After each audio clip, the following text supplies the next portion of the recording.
आज तो जागरण है नहीं मगर शुरुआत है, जयकारा लगाना पड़ेगा क्योंकि शुरुआत अच्छा हो तो लास्ट अच्छा होगा। कि गौरी के ललनमय बाबा सुमिरनवा करी तोहार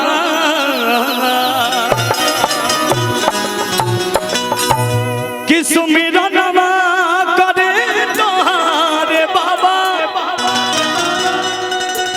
सुमिरनवा करी तोहार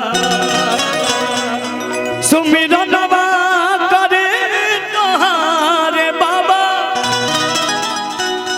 सुमिरनवा करी तोहार।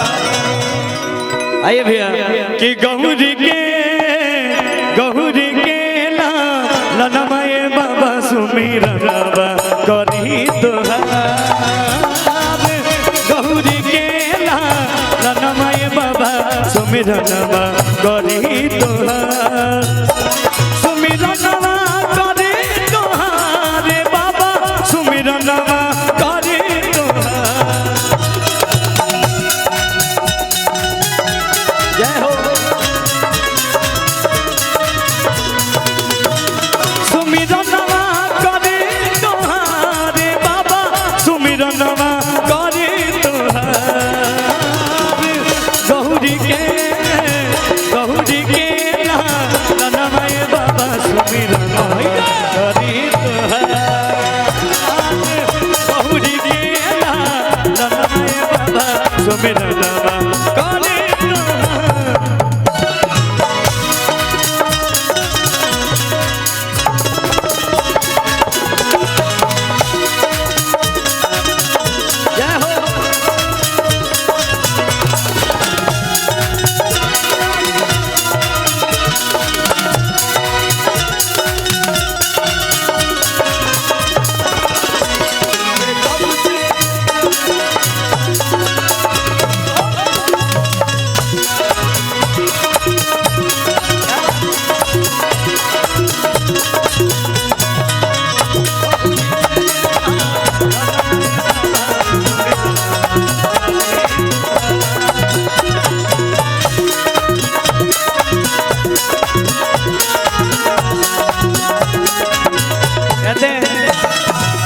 माता जानकी पार्वती अभिषेक भाई पिता महादेवा चुप हो जाओ लड्डुअन के भोग लागे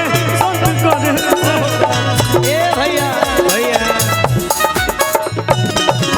आज पता चल रहा बा के भीड़ बा। देखिए ये प्रोजेक्ट किसका है, मतलब फिल्म रिलीज करके छोड़ देते हैं इधर उधर। इसको ले जाइए, ये जिनका भी बच्चा है ले जाइए। ये बच्चा रो रहा है बहुत देर से, जिनका भी होगा ये ले जाइए। क्या करबे बाबू, ढेर हो गई हो तो क्या करबे, एक आध गो इधर उधर। हाँ यहाँ नीचे इधर रखिए कान। चलो शुरू हो जाओ दोस्तों। माता जानकी पार्वती पिता महादेवा लड्डुअन के भोग लागे सतगुर से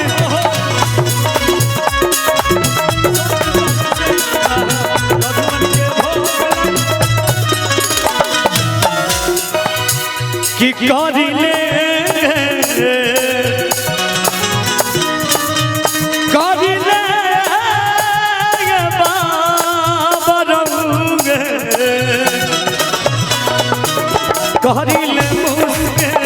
कहरिले मुस्के अनमय बाबा सुमिरनवा करी तोहार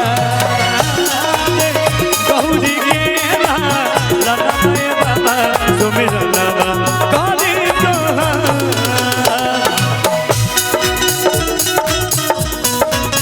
जय हो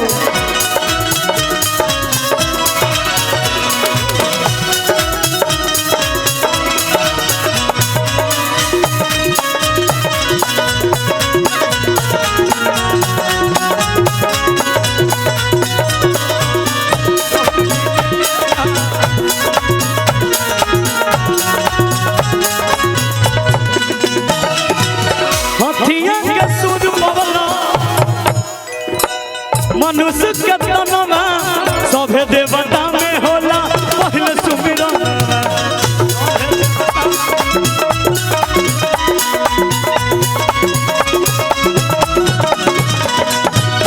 हथिया के सूद पवला मनुष्य के तनमा सभे देवता में होला पहले सुमिरन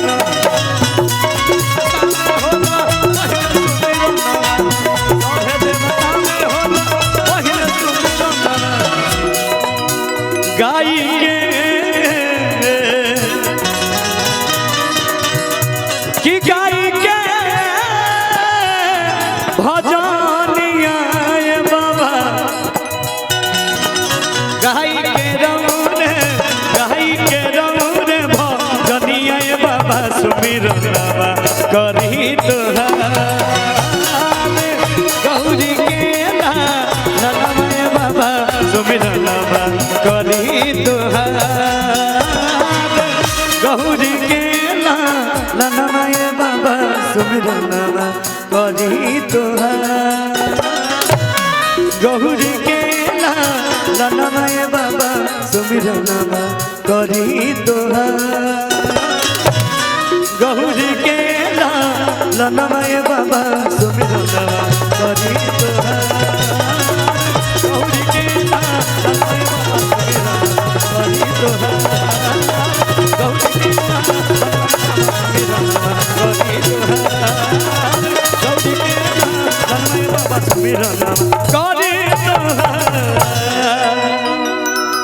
के गौरी